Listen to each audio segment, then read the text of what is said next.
Olá, eu me chamo Rodrigo Freitas e você está no podcast do canal Teologia Simples. E a nossa conversa de hoje é sobre o tema divergência na ceia do Senhor. Nós, por muito tempo, eu sou novo, tenho 31 anos e eu me lembro de momentos que eu ir pro culto de celebração da Santa Ceia, porque eu me batizei muito moço, né? Eu me batizei, eu ia completar 12 anos de idade no ano de 2002. E mesmo não sendo muito tempo atrás, não é? Eu ainda me lembro de como era ceiar na minha época. Era um pavor terrível. A gente tinha medo de pegar o copinho com suco e o pãozinho que representava o corpo de Jesus e o sangue de Cristo, e a gente morrer pelo modo como as coisas eram direcionadas. E eu aprendi que ceia, aprendendo biblicamente, que ceia é um memorial e não um tribunal. As pessoas, ao irem ao culto de Santa Ceia, elas têm que entender que aquilo é um memorial. Na carta de Paulo aos Coríntios, em 1 Coríntios, no capítulo 11, Paulo vai dizer que Jesus disse: "Faze isto em memória de mim", ou seja, em um memorial. O culto de ceia ele não pode ser dedicado ao terrorismo psicológico, ameaças e aplicações pessoais sobre um achismo desvinculado do texto bíblico. Caso haja correções, devem-se respeitar o contexto apresentado no texto lido e não no conjunto de crenças produzidas fora do livro sagrado, nas falsas visões e na religiosidade totalmente distanciada dos ensinos do divino. E Paulo vai fazer algumas acusações. Quais são as acusações de Paulo na ceia dos irmãos em Coríntios? No capítulo 11 da carta de 1 Coríntios, logo após ensinar sobre o comportamento da mulher cristã em sua época, o Paulo denuncia o pecado praticado no culto da ceia. No versículo 18, veja, em primeiro lugar, ouço que quando vocês se reúnem como igreja, há divisões entre vocês. Pecado. Segundo Paulo, alguns comiam a sua própria ceia sem esperar pelos outros. Assim, enquanto um ficava com fome, outros se embriagavam. Esse tipo de comportamento desprezava a igreja de Deus e humilhava os pobres. Não há elogios para quem comete tal pecado, né, gente?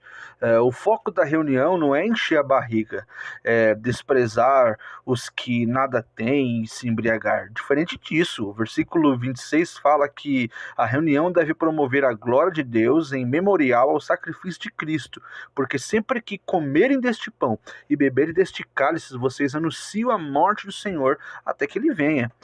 Aquele que come a ceia do Senhor com a mesma atitude de alguns ricos da igreja de Coríntios, que desprezavam a igreja, ignorando e desrespeitando a comunidade mais pobre entre eles, comem a ceia do Senhor indignamente. O versículo 7 vai dizer assim, ó: "Portanto, todos os que comerem o pão ou beberem o cálice do Senhor indignamente será culpado de pecar contra o corpo e contra o sangue do Senhor." Isso é muito sério.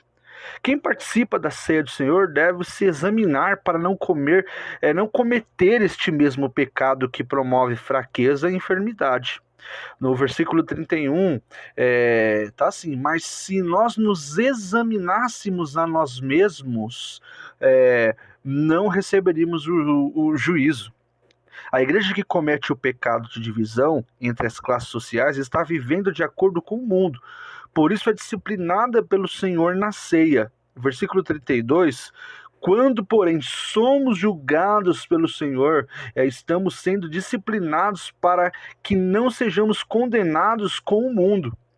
Depois de fazer uma análise sobre o comportamento do pecado, se arrependa e volte a viver em comunhão com toda a comunidade, ceando juntos em amor.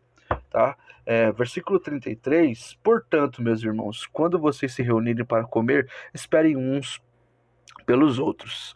A melhor maneira de abandonar este tipo de pecado é participar da comunhão respeitando a unidade, gente. Se a sua gula bloqueia esta ética, coma em casa. Versículo 34. Se alguém estiver com fome, coma em casa, para que, quando vocês se reúnem, isso não resulte em condenação. Eu concluo aqui com o seguinte pensamento. O pecado apontado na ceia, registrado em 1 Coríntios capítulo 11, se aplica ao indivíduo que desrespeitou os pilares a seguir, que eu vou dizer agora. Veja, celebrar juntos, anunciar a morte do Senhor até que ele venha, incluir os pobres na mesa da ceia, comer em casa para não ser domado pela gula. Participar da mesa é partilhar do amor de Deus, que não pode se esgotar em mim mesmo. Precisa ser partilhado com os outros. Sempre que vocês participarem da ceia do Senhor, observem estes pecados, os pecados que estão sendo praticados. Se sim, peçam perdão para o Senhor da ceia e participem da comunhão com os irmãos anunciando a morte do Senhor até que ele venha. Fazer isto em memória de mim. Amém, gente? Deus abençoe. Este foi mais um capítulo do podcast Teologia Simples.